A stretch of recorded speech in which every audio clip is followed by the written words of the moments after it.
here's what you need to do. You have to pick a business model that plays to your strengths rather than the ones that highlight your weaknesses. And I think that we can all agree that building rockets is not going to be the thing to take you from $0 to $10,000 a month. Majority of the go-to business models are just as bad as trying to build a rocket ship and send it into space as a beginner. Things like building an app. I know, I have 2 of them.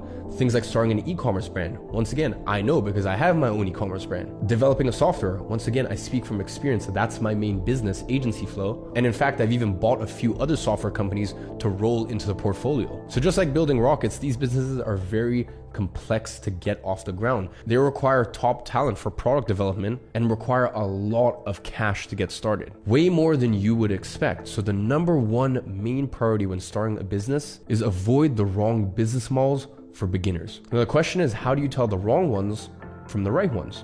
Well, here is how you figure that out. I've put together a chart that will guide you through the process of picking your perfect business model. There's basically 3 parameters that you have to consider. The first one is initial investment. If you need to burn through cash in order to get your business off the ground, the risk of you losing all your savings and potentially even going into debt is just not worth it. It's simply too risky. Whereas if you have to invest $1,000 or maybe $2,000 to get the business off the ground, that is totally fine. That's what I call a calculated risk.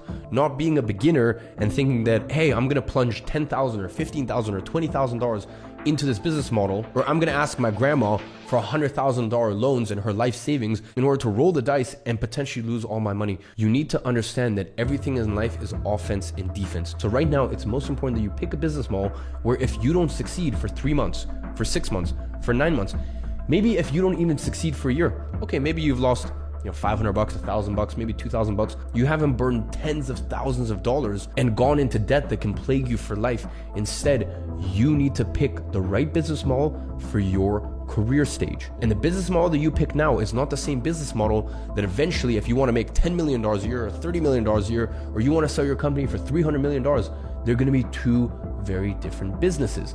But that's okay. That's fine. Let's focus on the next step. Let's focus on getting you to $10,000 a month, because that's really, and I can speak from experience, having made tens of millions of dollars very soon in the next 12 months, crossing 9 figures. I can tell you that making 10K a month was the biggest life change I have ever had. Most people don't realize how much money just